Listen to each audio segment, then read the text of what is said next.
역시 신비스러운 것은 자연이다.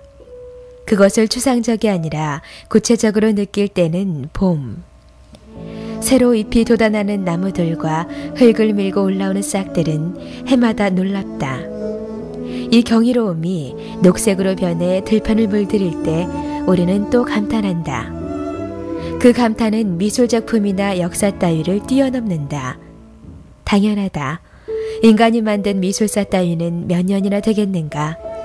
하지만 봄과 나무들은 인간이 넘볼 수 있는 영역이 아니다. 인간이 넘볼 수 있는 영역이 아니라는 감탄이 역설적으로 그림을 낳는다. 그에 대한 찬사와 경의를 담아보려 한다. 정우창의 그림도 그렇다. 정우창의 그림들은 봄을 묘사하거나 들판을 그리지 않는다. 나무들은 색으로 뭉쳐 뭉개져 있고 들판은 납작한 쟁기로 갈아붙인 듯이 녹색이다. 오랜만에 그리는 유화와 캔버스라는 재료의 낯설미, 오히려 신선하다.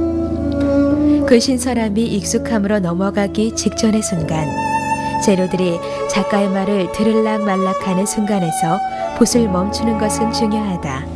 그러나 어렵다. 그 어려움은 롤랑 바르트가 사이 톰블리의 작품에 대한 글에서 말했던 회화적 사실 프라그마를 연상시킨다.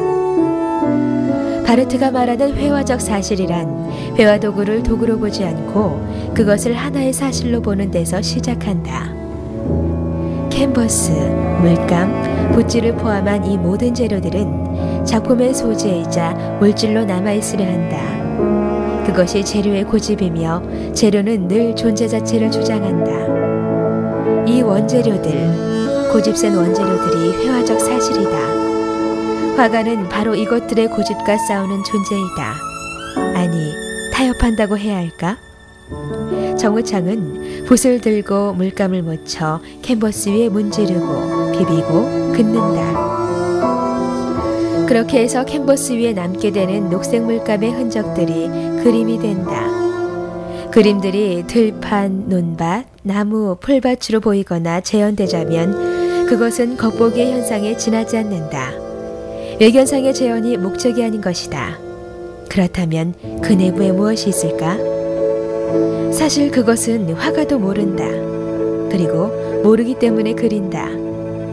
녹색의 자연들에게서 자극받고 감흥을 받았고 그 결과 그림을 그렸지만 그림을 그리게 한 것이 도대체 무엇인지를 모른다는 사실. 그것이 회화, 그림, 예술의 오랜 비밀이다. 말로 다 할 수 있고 설명할 수 있으면 무엇이 그림 속 화가의 마음에 들어있는지 다 풀어낼 수 있다면 그 순간 회화도 예술도 소용없게 된다. 그러니까 말할 수 없으므로 말할 수 있는 것 너머에 그림은 있다.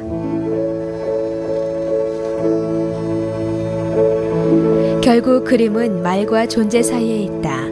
언어적 개념과 사물로서의 존재 사이에 무엇인가를 있게 할 수 있다는 것은 일종의 마술이다. 이 마술이 어떻게 행해지는지를 열심히 설명하는 것이 비평과 해설의 할 일이지만 그것은 역시 말에 그친다. 정우창이 오랜만에 그림을 그리면서 다시 전시 준비를 하면서 느끼는 것들은 바로 그것들일 것이다. 말과 존재 사이에 있는 이미지들은 그러나 상투성에 사로잡히기 쉽다. 회화를 비롯한 예술들이 빠지기 쉬운 함정이자 감상하는 사람들이 역시 쉽게 빠져드는 크레바스이다. 상투성의 함정을 벗어나기 위해 필요한 것은 무엇일까? 이상한 일이지만 이 또한 말로 하지 못한다. 단지 다시 한번 그림을 그림으로써 붓을 들고 물감과 싸움으로써 무엇이 필요한가를 알게 된다. 물론 알게 된다고 해서 곧바로 그것은 실천되지 않는다. 그러므로 작가는 이중 삼중의 어려움에 직면한다. 지금 정우창이 겪고 있는 일이 그것이다.